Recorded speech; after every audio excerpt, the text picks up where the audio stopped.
Hello investors, welcome to the another topic. અને હવે આ ટોપિકમાં આપણે એક ઇન્ડસ્ટ્રીની વાત કરશું જેનું નામ છે ગોલ્ડ ફાઇનાન્સ ઇન્ડસ્ટ્રી.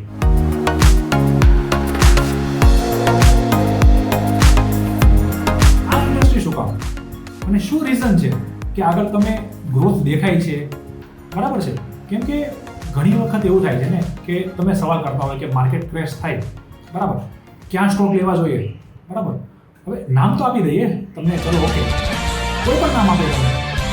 ઘણી વાર શું થશે કે તમારું એક વસ્તુ એવી છે કે તમે શું જોઈને જાઓ છો એ તમને જ નથી ખબર.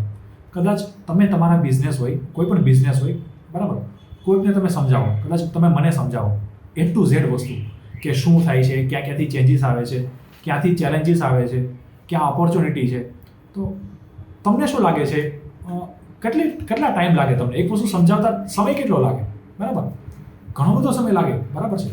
આ તો જસ્ટ એક નાનો એવું એક્ઝામ્પલ છે, સિમ્પલ વસ્તુ છે કે ચલો એક જગ્યાએથી ગોલ્ડ લેવાનું છે અને બીજી જગ્યાએ લોન આપવાનું છે. તો પણ અમુક અંદર એવી બધી વસ્તુ આવે, તમે બેંક જોશો તો NPA આવશે, આ આવશે, તે આવશે, કેપિટલ એડિક્વેસી આવશે, બધી વસ્તુ. પણ આપણે એની વાત જ નથી કરવાની. આ વિડીયોમાં એવી કોઈ પણ વાત નથી થવાની કે જે બહુ વધારે પડતી ટેકનિકલ હોય. પણ તો પણ અમુક જે ચેન્જીસ આવે છે એ એક્સેપ્ટ કરતા, જોતા, બરાબર, કન્વિક્શન આવતા મગજમાં ઘણો બધો સમય લાગશે. કેમ કે અમે નાના નાના ટોપિક તો બનાવી દઈએ, તમને વિડીયો આપી દઈએ, પણ શું થશે કે અંતે સેટિસ્ફેક્શન ના મળે કે યાર નહીં યાર, આ વસ્તુ ઇન્ફોર્મેશનમાં કંઈક મિસિંગ છે, થોડું ઘણું તો મિસિંગ છે.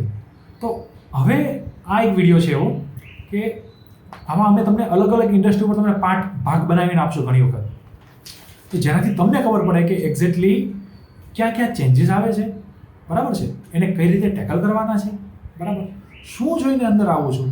તો આ બધી જ વસ્તુ આપણે સ્ટાર્ટ કરીએ. તો સૌથી પહેલાં સ્ટાર્ટ કરીએ આપણે ગોલ્ડ ફાઇનાન્સ ઇન્ડસ્ટ્રીમાં, બરાબર.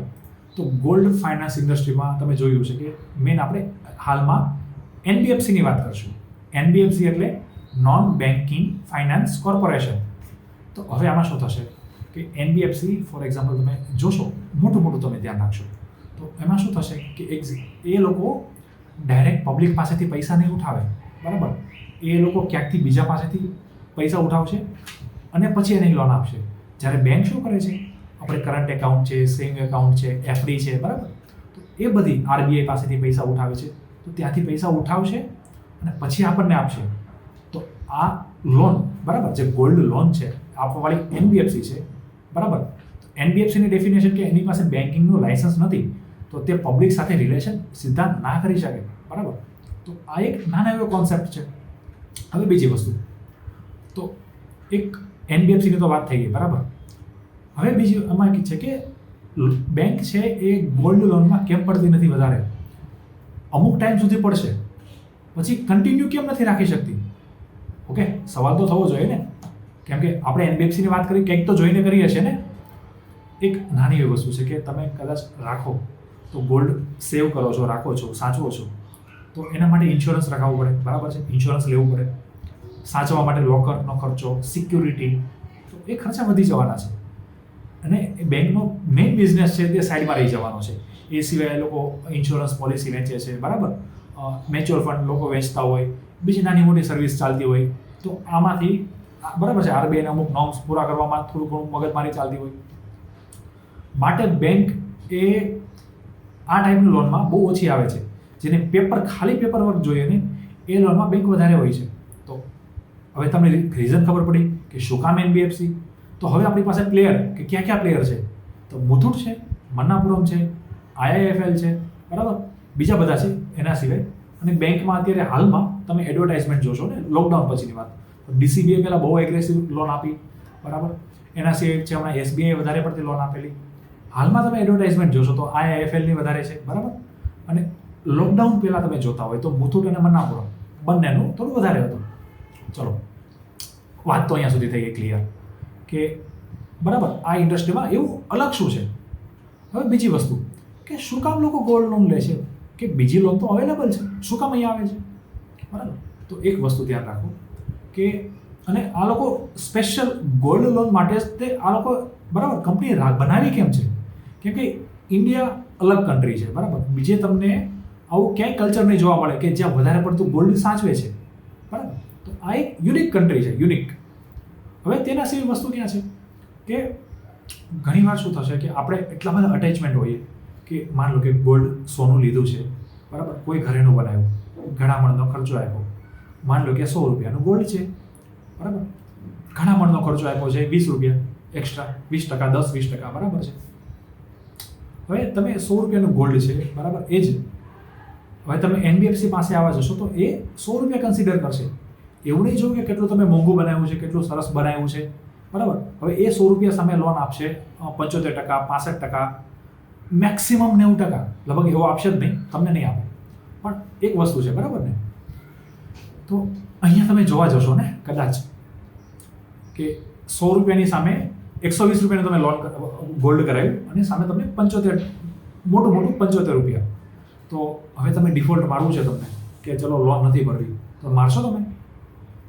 સિમ્પલ જવાબ છે નહીં. તો આ એક મેઇન રીઝન છે કે શું કામ આ ઇન્ડસ્ટ્રીમાં પડવું જોઈએ કે લોન બહુ સેફ છે, બરાબર.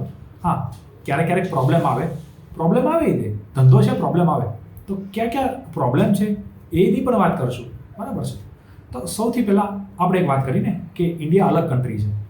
તો ઘણીવાર પહેલાં એવું હતું કે તમે સોનું તમે ગીરવે મૂકો તો ઇજ્જત શું રહે લોકોની, પણ હવે એવું ચેન્જ થાય છે, બરાબર.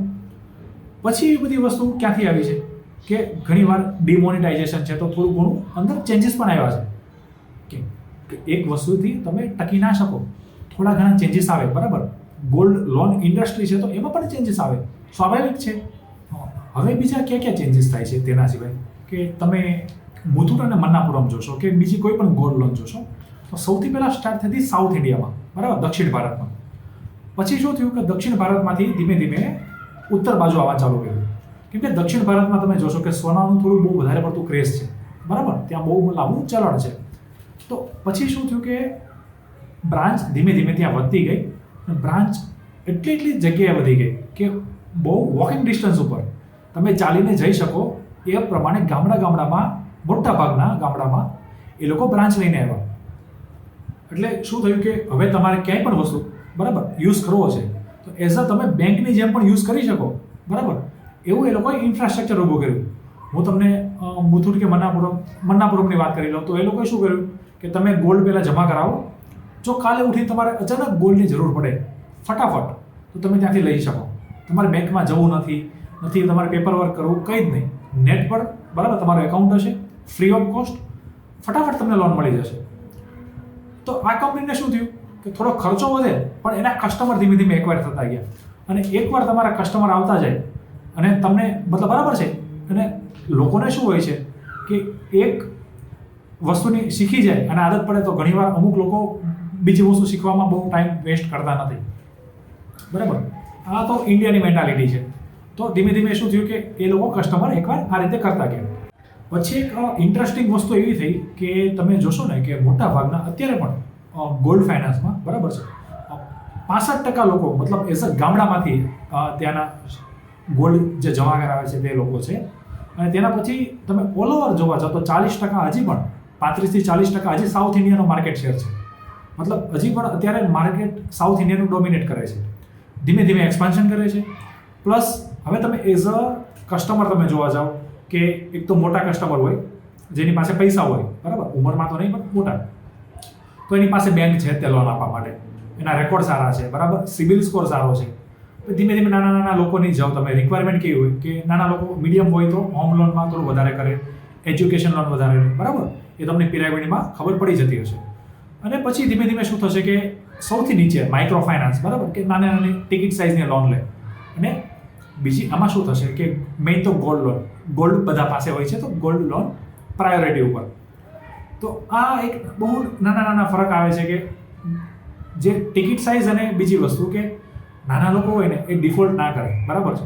મેં આગળ વાત કરી તેમ કે 120 રૂપિયાનો તમારે ઘડામણનો ખર્ચો થયો હોય, 100 રૂપિયાનું ગોલ્ડ લીધું હોય, ઘડામણથી 120નો અને સામે તમને લોન મળે 75ની. તો લોકોનો માઇન્ડસેટ જોવો તમે, બરાબર, એ લોકો ડિફોલ્ટ નહીં મારે, બરાબર. માનસિકતા એ રીતે થઈ જશે કે નહીં, એને જગ્યાએ બીજી કોઈ લોન લઈને આ રિપે કરી દેશું પણ ડિફોલ્ટ આને ના મરાય. એટલે તમારે એક વસ્તુ યાદ રાખવાની કે નાનો જેટલો બોરોવર હોય ને એ, બરાબર, એ સૌથી બેસ્ટ હોય. અમુક કંપનીને શું કામ અમુક લોકો વધારે વેલ્યુ આપે કોર્પોરેટ લોન કરતાં, જે બરાબર જે રિટેલ લોન છે એમાં બેંક શા માટે ફોકસ કરે? તમે આઈસીઆઈસીની વાત કરો કે કોઈ પણ બેંકની વાત કરો, બરાબર, રિટેલ લોન બુક બહુ સ્ટ્રોંગ રાખે, બરાબર, અને પ્રેઝન્ટેશનમાં વારે વારે બતાવતા હોય. તમે ઝડપથી ગ્રોથ કરતી બેંક હોય એને પણ એ જ વસ્તુ છે, બરાબર. તો આ એક નોર્મલ મોટી મોટી વાત છે.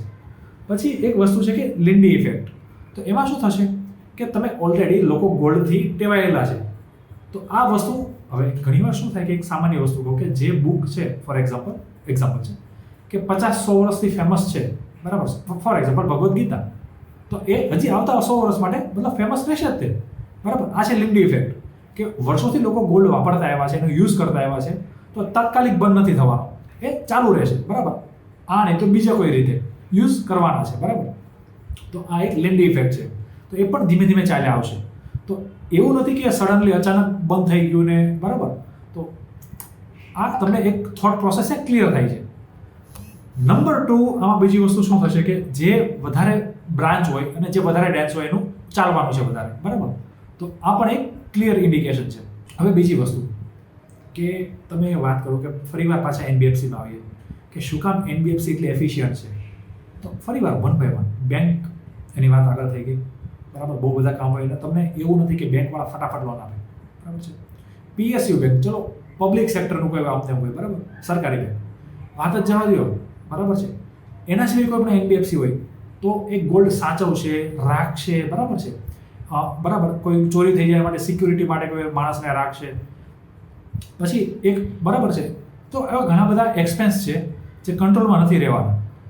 એના લીધે એક વસ્તુ થવાની છે કે ગોલ્ડ ફાઇનાન્સવાળા, મેં તમને આગળ વાત કરી ને મન્નાપુરમનું, એટલા માટે કીધું કે તમારે ગોલ્ડ જમા છે, જ્યારે લોન લેવી ત્યારે લોન લઈ લો તમે, બરાબર, ફટાફટ. અને અમુક લોકો છે ને, હવે બહુ બધી બ્રાન્ચ છે તો એમાં એવું થશે, આ લોકો એવું કરે છે કે એક માણસ છે ને જે લોન આપે છે એ જ માણસ બેંકમાંથી, બરાબર, લોનના હપ્તા પાછો લેવા જાય છે. તો એક શું છે, કસ્ટમર રિલેશન પણ બનતું જાય છે. પ્લસ કે ગામ હોય ને, ગામમાં એક માણસને એવું કામ સોંપી દે કે તારે આ જ કામ કરવાનું છે, તો શું થાય કે એ જ માણસ આખા ગામના બધા લોકોને ઓળખતો હોય, બરાબર છે. તો એવો રિલેશન પણ સ્ટ્રોંગ બંધાઈ જાય છે. તો એક બહુ સારો એડવાન્ટેજ છે, કેમ કે ગામડામાં રિલેશન થોડું મેટર કરે, જે સિટીમાં તો થોડું ઓછું કરે, પણ ગામડામાં કરે.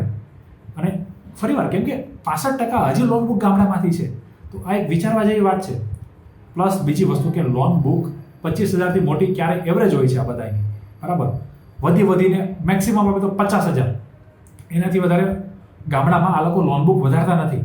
તો શું થાય કે એ રીપેમેન્ટ કરી દે છે, બરાબર, આડકતરી રીતે થઈ શકે છે પોસિબલ. તો આ એક નાની એવી વસ્તુ છે. અને માનો કે કોઈ માણસની ઇમરજન્સીમાં 5-6 હજાર જોઈએ છે, બરાબર, તો કદાચ મહિના માટે પૈસા જોઈએ છે, તો 200-300 રૂપિયા વ્યાજ આપવું નાની વસ્તુ છે એના માટે, કંઈ ખાસ મોટો બોજ નથી પડવાનો. તો પણ એની સામે તમે એઝ અ ટકાવારીમાં તમે વસ્તુ જોવા જાઓ તો તમને ખબર પડે કે અચ્છા, બહુ ખાસા એવા ટકામાં મતલબ આ લોકોને ફાયદો થાય છે. તો આ એક નાની એવી વસ્તુ છે, બરાબર. એના પછી નેક્સ્ટ એક વસ્તુ છે કે ધીમે ધીમે આ ઇન્ડસ્ટ્રી આગળ કઈ રીતે વધી. તો ફેઝ નંબર 1 કે એક લોહી ચાખવાની શરૂઆત, કે વાઘને, બરાબર, માણસનો લોહીની સુગંધ આવે કે સ્વાદ આવે એટલો પછી કેવી હાલત થઈ તમને ખબર છે. સેમ વસ્તુ કે શરૂઆતમાં આ લોકો જે પહેલું સ્ટેપ ભર્યું હોય તો ગ્રોથ પહેલાં અચાનક થાય, બરાબર, એક્સપાન્શન થાય, કેમ કે કસ્ટમર કોઈ કોમ્પિટિટર જ નથી, બરાબર. 2 પ્લેયર છે, 3 પ્લેયર છે, બસ એ લોકો એકવાર કરતા જાય છે, ગ્રોથ થાય છે, બરાબર. બહુ મોટી લોન આપી છે, કેમ કે ગોલ્ડ લીધું છે તો તમે એની સામે લોન આપી શકો છો, બરાબર. તો એ પહેલો ફેઝ છે 2009થી 2012, બરાબર. પછી 2002 ફેઝ 2 છે એ શોકવેવ, કે આરબીઆઈને નજર પડે કે આ થોડી વધારે એગ્રેસિવ, બરાબર, આગળ વધે છે, તો થોડી લગામ લગાવવી જોઈએ. તો એની અસર તમને આગળ છે ને, તમે સેલ્સ, તમે નેક્સ્ટ તમે જોશો કે સેલ્સમાં પણ એની અસર થાય કે 2014, 15, 16 બાજુ તમે જોશો, 13, 14ની આજુબાજુ તો થોડો લોન બુકમાં ડિગ્રોથ થયેલો છે, જે ફટાફટ બેંક સેલ્સને બધું વધતું હતું એ થોડું ઓછું થયું હતું, બરાબર. જે વસ્તુ તમે સ્ટોક પ્રાઇસમાં પણ જોવા મળશે, બરાબર છે. પછી છે થર્ડ ફેઝ, કે હવે એમાં જે બચી ગયા, બરાબર છે, કેમ કે ઘણીવાર સર્વાઈવલનો ઇશ્યુ કે તમે બચી ગયા એનો મતલબ કે તમે હજી સ્ટ્રોંગ થઈ ગયા, બરાબર. ફોર એક્ઝામ્પલ કોઈ કોરોના છે તો કોરોનામાં અમુક એવી કંપની છે કે જેને ફાયદો નથી થવાનો, પણ એ જો અત્યારે બચી ગઈ, બરાબર, તો પછી હવે એને આગળ વધવું બહુ સારું રહેશે, બરાબર છે. ફોર એક્ઝામ્પલ આપણે કે ખેતરમાં વાત કરતા હોય કે દવા છાંટીએ અને અમુક કીડા મરી જાય, પણ જે બચી જાય, બરાબર, અમુક સ્ટ્રોંગ હોય બચી જાય તો એ વધારે સ્ટ્રોંગ થતા જાય. સેમ વસ્તુ આ ઇન્ડસ્ટ્રીમાં લાગુ પડે, બરાબર. અને પછી છે ફાઇનલ, કે પછી જે ધીમે ધીમે ગ્રોથ આવે છે એ ફાઇનલ હોય. તો આ એક એના 4 ભાગ છે અને તમે સ્ટોક પ્રાઇસ ઉપર જ જોવો છો.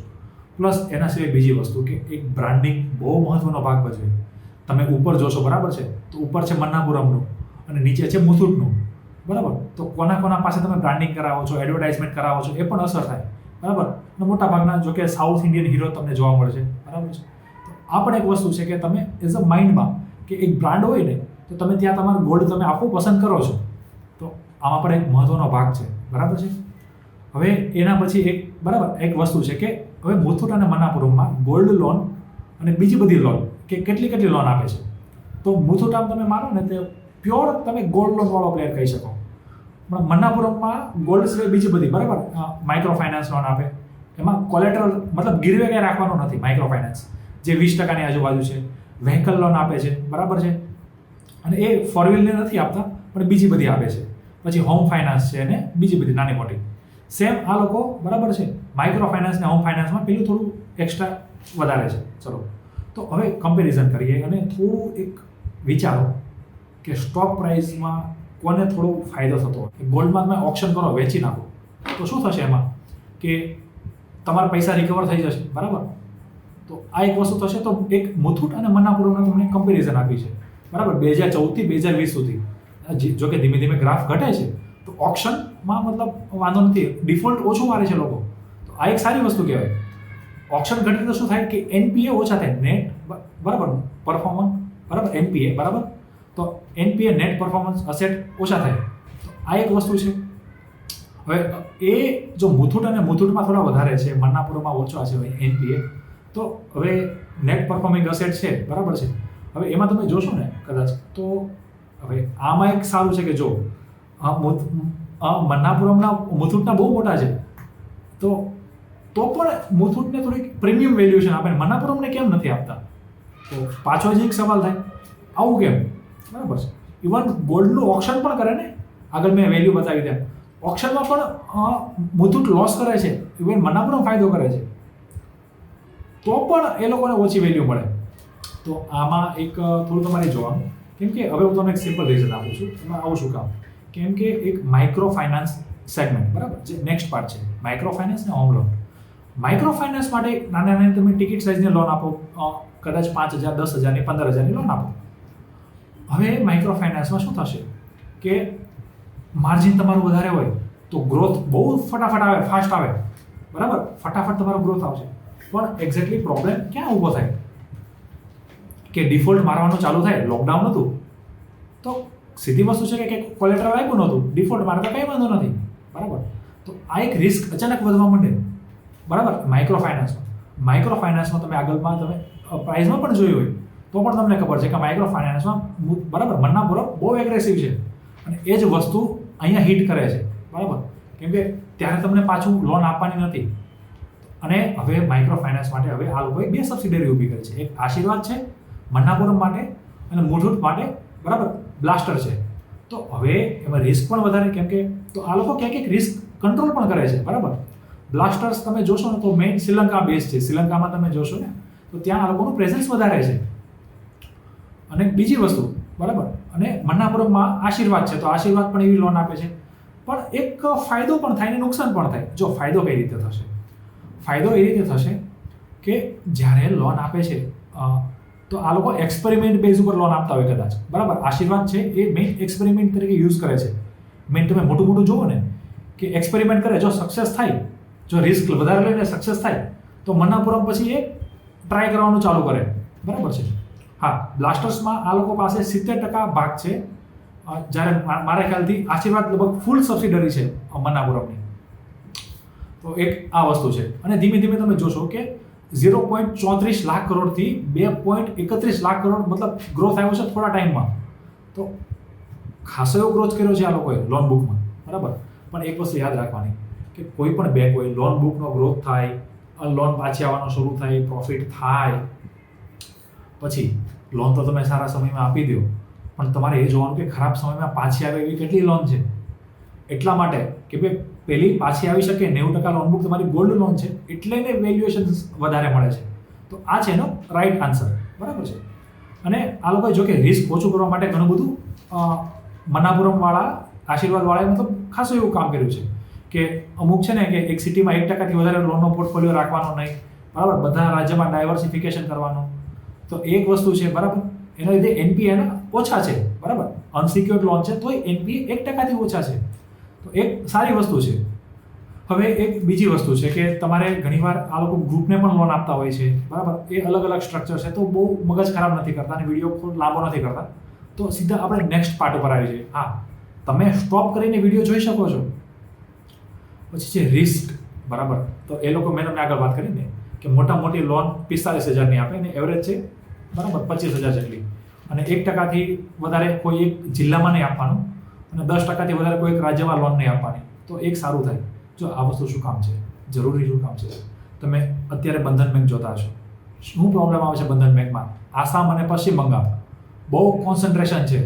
જો ડિફોલ્ટ થયા ને કે ઇલેક્શનમાં આવ્યું ને સરકારે કહી દીધું કે લોન માફી પાછી જ નથી આવવાની, અને સરકાર લોન માફીનો વાયદો આપી દે, પૂરો કરે કે ન કરે કોને ખબર છે. ભોગવવાનું તો આ લોકોને છે ને. ઇવન એ બેંક છે તોય ભોગવે છે.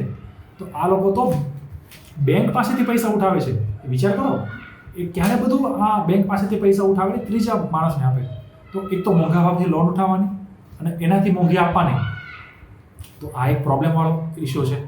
પછી છે કે મનાપુરમમાં વ્હીકલ ફાઇનાન્સમાં તો એ લોકો બહુ ખાસો મતલબ ફટાફટ વધારે છે, બરાબર. તો બીજા સેગમેન્ટમાં ખાસો ગ્રોથ કરે છે વ્હીકલમાં, બરાબર છે. તો એક છે બ્રાન્ચની નેટવર્ક. તો બ્રાન્ચ તો ઓલરેડી એસ્ટાબ્લિશ છે, તો ત્યાંથી એ લોકો લોન આપે છે. પણ એનપીએ થોડા ઘણા વધતા જાય છે. પછી એક હોમ ફાઇનાન્સમાં. તો હોમ ફાઇનાન્સમાં મુથુટ બહુ એગ્રેસિવ છે.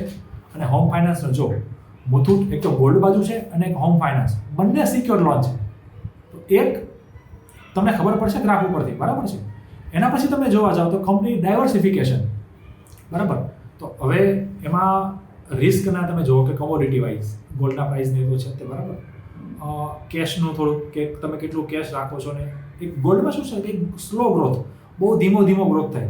કેમ કે અચાનક એવું નથી કે આજે હવે આટલી લેવલ સુધી કંપની પહોંચી ગઈ છે, અચાનક હવે ડબલ કરવું ને હવે પ્રોબ્લેમ છે. તો આ એક છે બધી, બરાબર છે. અને એક બીજી વસ્તુ છે કે હવે માઇન્ડસેટ લોકોના, બરાબર, કે ધીમે ધીમે તમે જોવા જશો 1 by 1, બરાબર. ક્રોસ સેલિંગ ઓપોર્ચ્યુનિટી જો કે એ વધે છે. ગોલ્ડ લોન આપતા હોય તો તમે બીજું બધું આપી શકો. તો આ એક વસ્તુ છે. અને એક, બરાબર, આંત્રપ્રિન્યોરશિપનું માઇન્ડસેટ કે તમે અલગ સેક્ટરમાં તમે લોન આપી શકો, અલગ તમે ફિનટેક સાથે તમે કામ કરી શકો. જો આ બહુ ઇન્ટરેસ્ટિંગ પોઈન્ટ છે. ફિનટેકવાળો પોઈન્ટ તમે ડિસ્કસ કરીશ. પણ એના પછી તમે જોશો કે હવે એક સૌથી વસ્તુ, તમે લોન આપો છો નો ડાઉટ, પણ એટલી જ અગત્યની હોય છે કે પૈસા તમે કોની પાસેથી ઉઠાવો છો. DHFL સાથે પ્રોબ્લેમ કેમ આવેલો? એનું એક જ રીઝન છે કે પૈસા ઉઠાવેલા શોર્ટ ટર્મ માટે 1-2 વર્ષ માટે સસ્તા ભાવે, સામે આપેલા 15 વર્ષ માટે. પછી શું થયું કે ઇન્ટરેસ્ટ રેટ વધવા માંડે, વ્યાજના દર આ બાજુ વધવા માંડે. આ બાજુ તો ફિક્સ જ વ્યાજ ઉપર તમે લોન આપી છે. ફોર એક્ઝામ્પલ, હોમ લોન તમે 10% આપી છે, અત્યારે તમે 8% પૈસા ઉઠાવો છો કે 6% ઉઠાવો છો, ત્યાંથી તમે 9% પહોંચી ગયા, 10% પહોંચી ગયા. તો એક તો 10% લોન ઉઠાવીને 10% આપી છે તમે, બરાબર. હવે તમારે એ 9% તો ઉઠાવ્યા, પ્લસ તમારે ખર્ચો કાઢવાનો, બરાબર. એમ્પ્લોય કોસ્ટ છે કે આ છે તે છે, મેનેજમેન્ટની સેલરી, બરાબર. અને પાછો એ 10% તમે ઓલરેડી ફિક્સ જ કરી નાખી છે. તો અસેટ લાયબિલિટી મિસમેચ. તો એ ના થાય એનું જોવાનું કે તમે લોન તમે ક્યાંથી ઉઠાવો છો, કયા સોર્સમાંથી અને કેટલા ટકા ઉઠાવો છો. તો આ એક વસ્તુ છે, બરાબર. મુથુટ અને મનાપુરમમાં તમે જોશો કે ધીમે ધીમે આ લોકો લોંગ ટર્મ લોન એ વધારવાનું ચાલુ કર્યું છે અને બહુ સિક્યોર બાજુથી. અને લોકો લોન આપી પણ દે, કેમ કે as a gold finance industry છે. બીજાને લોન આપવા કરતાં આ લોકોને લોન આપવું એ બધા માટે વિન-વિન સિચ્યુએશન છે. પ્લસ એક બીજી વસ્તુ છે કે કોસ્ટ ઓફ ફંડ, કે કેટલા ટકાએ એવરેજ આ લોકો પૈસા ઉઠાવે છે. તો ધીમે ધીમે ઓછું થાય, બરાબર. 11%થી લઈને, બરાબર, 9% સુધી પહોંચી ગયા છે આ લોકો. પહેલાં 11% હતા. તો એક વસ્તુ છે, જો કોસ્ટ ઓફ ફંડમાં જે ઇન્ટરેસ્ટિંગ વસ્તુ, મન્નાપુરમને કોસ્ટ ઓફ ફંડ જો છેલ્લે વધી ગયું, બાકી મુથુટને ઘટી ગયું, બરાબર. પછી નેટ ઇન્ટરેસ્ટ માર્જિન, અને આ કેટલા માર્જિન હવે 9% આપ્યા છે. હવે જો ને 14-16%, મતલબ એક્ઝેક્ટલી તમે માનો ને કે 25%, 24% તમે લોન તમે આપો છો, 9% ઉઠે તો જેટલું માર્જિન વધે ને. તો આ છે નેટ ઇન્ટરેસ્ટ માર્જિન, કે એક્ઝેક્ટલી તમે કેટલા ટકા ઉઠાવ્યું છે અને કેટલા ટકા આપ્યું, બે વચ્ચેનો ફરક હોય ને. આગળ મેં કીધું 6% મેં પૈસા ઉઠાવ્યા છે કોઈની પાસેથી, 10% આપ્યા છે, તો વધ્યો 4%નો ડિફરન્સ. એ છે નેટ ઇન્ટરેસ્ટ માર્જિન, NIM. તો આ પણ એ લોકોનો છે. તો તમને ખબર અંદાજો આવી જશે કે આ લોકો કઈ રીતે છે. હમણાં જો મન્નાપુરમનો સ્ટોક પડ્યો ને, એને ખુદ એડવર્ટાઇઝમેન્ટ વધારીને ઇન્ટરેસ્ટ માર્જિન ઘટાડવાના એને મેનેજમેન્ટે આગળ કોમેન્ટરીમાં કીધેલું. તો એટલા માટે આ શેર ઘટે છે થોડો ઘણો, કે માર્જિન ઘટે છે. માર્જિન ઘટે તો બધું ઘટે, બરાબર. પી વધી જાય તો આ એક રિસ્ક રહેવાનું છે, પણ એ એગ્રેસિવ જાય છે, તો એમાં એ લોકોને ભૂલ નથી. છેલ્લો પાર્ટ રિસ્ક. કેમ કે બધી વસ્તુ સારી વસ્તુ કહું તો રિસ્ક તમને ગણાવો તો કેવું લાગે, બરાબર. તો પણ ગણાવવા પડે, જરૂરી છે. કે ઘણીવાર શું થાય છે કે માઇક્રો ફાઇનાન્સ બિઝનેસમાં, બરાબર છે, તો એમાં ઘણીવાર કમોડિટી રિસ્ક તો મેં તમને કીધું, બરાબર છે. પછી એક અંદર કોમ્પિટિશન આવી જાય, એક એ વસ્તુ છે. ડાયવર્સિફિકેશન માટે તમે અલગ બહુ ડાયવર્સિફિકેશન કરો, બરાબર. એક ડાયવર્સિફિકેશન અને ડાયવર્સિફિકેશન, જો બે વસ્તુ લખી છે કે ડાયવર્સિફિકેશન એક સારી જગ્યાએ કરો અને એક ખરાબ જગ્યાએ કરો, બરાબર છે. વર્સ એટલે ખરાબ. તો એ પણ એક ફરક છે કે તમે કરો એ સારી જગ્યાએ કરો તો ઓકે, ખરાબ જગ્યાએ કરો તો એ બરાબર છે, બરાબર. આ એક વસ્તુ છે. રેગ્યુલેટરી રિસ્ક, મેં તમને આગળ કીધું ને આગળ કે ગવર્મેન્ટે આગળ 90%નું કરી નાખ્યું હતું, બરાબર છે.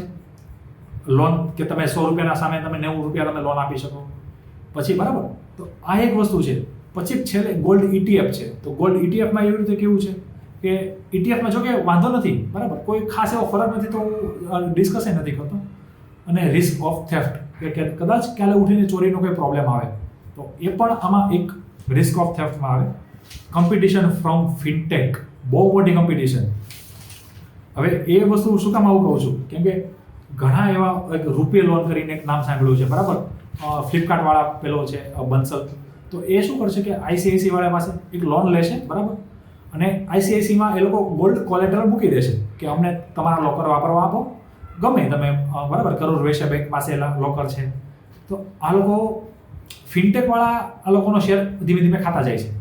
તો એક જોવાનું છે કે બરાબર, બેંક પણ ઘણીવાર એગ્રેસિવ આવી જાય છે. તો આ પણ એક વસ્તુ જોવાનું, બરાબર છે. હવે ટાબુ રિસ્ક વચ્ચે મેં કાપી નાખ્યું છે. એટલે એ છે ને એક એડવર્ટાઇઝમેન્ટ માટેના ખર્ચા. કેમ કે તમારે કન્ટિન્યુઅસ લોકોના ભરોસો ગેઇન કરવા માટે એડવર્ટાઇઝમેન્ટ કરવું જ પડે, છૂટકો જ નથી. અને એમાં બ્રાન્ડ અમિતાભ બચ્ચન જેવા જ રાખવા પડે પાછા. તમે અમુક બીજા બધાને અલ્લુ બલ્લુને તમે રાખો તો ના ચાલે, બરાબર. તો આ એક રિસ્ક છે. અને હજી એક આગળની વસ્તુ કે એક IIFLની વાત કરું છું. IIFLને એ તમે નેક્સ્ટ સ્લાઇડમાં જોશો તો કઈ રીતે ગોલ્ડ ફાઇનાન્સ અને હોમ ફાઇનાન્સનો એ લોકો રેશિયો વધારતા જાય છે. હમણાં IIFL ગોલ્ડ ફાઇનાન્સમાં બહુ એગ્રેસિવ જાય છે. પહેલાં એનો લોન બુક એની બહુ જ ખરાબ હતી અને હવે એને હમણાં બહુ સુધારી છે. તમે ઉપરના ગ્રાફમાં તમે છેલ્લી સ્લાઇડમાં તમે જોશો ને તો તમને ખબર પડશે કે કેટલું આ લોકોએ લોન બુક ઓછું કર્યું છે.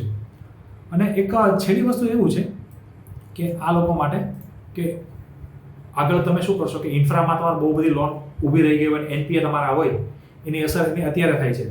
અને બહુ ઇન્ટરેસ્ટિંગ વસ્તુ, તમને બહુ ઓછા PE રેશિયો પર આ બિઝનેસ મળે છે. અને જોકે હા, NPA વધારે છે, બરાબર, નોન પરફોર્મિંગ એસેટ તમારા બહુ વધારે છે, પણ એમાં શું થશે કે હોમ લોન જો ધીમે ધીમે વધવા માંડી છે. અને હોમ લોન તમે જોશો ને અસેટ અંડર મેનેજમેન્ટમાં, તો એ તમે એક્ઝેક્ટલી તમે ધ્યાનથી જુઓ, IIFLનું જુઓ, આવાસનું અને કેનફિનનું જુઓ, બરાબર. તમને ચોખ્ખી કમ્પેરિઝન આપી છે કે કદાચ તમે બુક વેલ્યુ તમે કેટલી રાખો છો અને એની સામે માર્કેટ કેપ તમે કેટલી એક્સપેક્ટેશન કરો છો, બરાબર. કદાચ તેની બુક વેલ્યુ તમે બરાબર 2500 કરોડ છે, બરાબર, અને એની સામે તમે માર્કેટ કેપ તમે સામે જોઈ લો તો હવે IIFL ફાઇનાન્સની હાલની માર્કેટ કેપ આજની તારીખે હું વાત કરું 7 તારીખ છે, 3જો મહિનો, તો એક્ઝેક્ટલી માર્કેટ કેપ 10,600 કરોડની છે. તમે મોટું ખાલી હોમ ફાઇનાન્સની બુક વેલ્યુ કન્સિડર કરો તો એટલી તમે આમ થઈ જાય કે એવરેજ એટલી છે. કેનફિનની કેમ ઓછી મારી છે? એનું એક રીઝન છે કે ભાઈ થોડું એનું પ્રમોટર કોણ છે? કેનરા બેંક. કેનરા બેંક કેવું છે? સરકારી છે. અને આગળ કેનફિન બેંક છે ને 2 વાર તો વેચવા ઉપર આવી ગઈ હતી, એ તો બચી ગઈ, નથી વેચાણી, વસ્તુ અલગ છે. તો આ એક વસ્તુ છે. હવે એક સામાન્ય વસ્તુ તમને એક મગજમાં બેસાડું, તમને કહું એક વસ્તુ વિચારો, કઈ NBFC કંપની છે જે 20% રિટર્ન ઓફ ઇક્વિટી ROE સાથે આવે છે? લગભગ તમને કોઈ નામ જ નહીં મળે સારી નામની. વસ્તુ આ છે કે IIFL શું કામ અત્યારે ઇન્ટરેસ્ટિંગ મને લાગે છે, અને આ બંને કરતાં ત્રણેયમાં થોડો ઘણો મારો પોર્ટફોલિયો હોઈ શકે, હું ચોખ્ખું નથી કહેતો, પણ મને એટલા માટે આ વસ્તુ મને ઇન્ટરેસ્ટિંગ લાગે છે કે IIFL બહુ વ્યવસ્થિત છે અને ઇન્ટરેસ્ટિંગ મને આમ લાગે છે. તો એક વસ્તુ જોવાનું કે લોન બુક સિક્યોર્ડ લોનમાં છે કે અનસિક્યોર્ડમાં છે એ જોવાનું. અને આગળ તમને રિસ્ક કીધા, હજી એક વધારે રિસ્ક તમને સમજાવી દઉં કે મુથુટ અને મન્નાપુરમમાં શું રિસ્ક આવે છે. મન્નાપુરમવાળા શું કરે છે કે 3 મહિનામાં જો ગોલ્ડની તમે પૈસા ના ભર્યા તો એનપીએ ડિક્લેર કરી નાખે અને તમારું ગોલ્ડ સીધું ઓપ્શન કરી નાખે, વેચી નાખે. મન્નાપુરમવાળા આવું કરે છે. મુથુટવાળા શું કરે છે, નામ સેમ છે ને થોડો પ્રોબ્લેમ આવે છે, પણ મુથુટવાળા એવું કરે છે કે એ લોન છે ને બરાબર એ 1 વર્ષ માટે સાચવે, પછી વેચે છે. તો શું થાય કે ઘણીવાર વ્યાજ નથી આવતું તો વ્યાજ ઉપરનું ચડી જાય, બરાબર. એ બુકમાં બતાવ્યું હોય, બરાબર, બેલેન્સ શીટમાં બતાવી દીધું હોય કે હા એટલું વ્યાજ આવશે, પ્રોફિટ એન્ડ લોસમાં બતાવ્યું હોય, અને પછી ઉપરથી ગોલ્ડ વેચવાનું, તો ગોલ્ડમાં કદાચ પ્રાઇસ નીચે પણ થઈ ગઈ તો આ લોકો મોટા ભાગે લોસ લઈ લે છે. કેમ કે ગોલ્ડ વેચે ને ત્યારે મુથુટવાળાને થોડોક લોસ આવે છે, પણ જો કે લોંગ ટર્મ માટે બહુ સારી વસ્તુ છે. શોર્ટ ટર્મ માટે મન્નાપુરમની પ્રેક્ટિસ સારી છે. તો આ પણ એક તમારે જોવાનું, બરાબર છે. આઈ થિંક હવે કોઈ મુદ્દા બાકી નથી રહ્યા. તો કદાચ કોઈ મુદ્દા બાકી રહ્યા હોય તો હું તમને આઈ થિંક કવર કરીશ. તો મે બી કોઈ વસ્તુ વધારે છે નહીં. અને બેસ્ટ મારા માટે આ તો બેસ્ટ ઇન્ડસ્ટ્રી છે. અને કદાચ તમને આ વિડીયો ગમ્યો હોય, કેમ કે મહેનત ખાસી લાગી છે, ડેટા ગોત્યા છે, વસ્તુ સમજી છે, બરાબર, કે કઈ ટાઈપના માઇન્ડસેટથી લોન પણ આપે છે. તો કદાચ તમને અમારો વિડીયો ગમ્યો હોય તો લાઈક આપી દેજો. ચીંગુ સાહેબ તો ના જ કરતા. અને હવે 2 ક્વેશ્ચન છે, બરાબર. 2 ક્વેશ્ચન વારાફરતી અમે ડિસ્પ્લે કરશું, બરાબર છે. તમે જોઈ લો અને એના આન્સર તમે કોમેન્ટ સેક્શનમાં આપો, બરાબર. અને જે સૌથી પહેલા આન્સર આપશે તો એને અમે ગીવ અવેમાં એક ટી-શર્ટ આપી દઈશું, બરાબર છે. અને 1 by 1 એનો તમે કોન્ટેક્ટ પણ કરશો. અને વધારે ડિટેલ માટે કદાચ વોટ્સએપ પર તમે એક્ટિવ રહેજો અને ટેલિગ્રામ, બેમાંથી કોઈ એક ગ્રુપમાં તો જોડાઈ જ જજો. તો મળીશું આપણે નવા વિડીયોમાં. જો તમને આ વિડીયો ગમે અને આવી સિરીઝ તમને ગમતી હોય તો તમે અમને કહો, અને તમને કયા ટોપિક પર વિડીયો જોઈએ છે એ પણ તમે અમને કહી દો. મળીશું આવતા વિડીયોમાં. જય હિન્દ.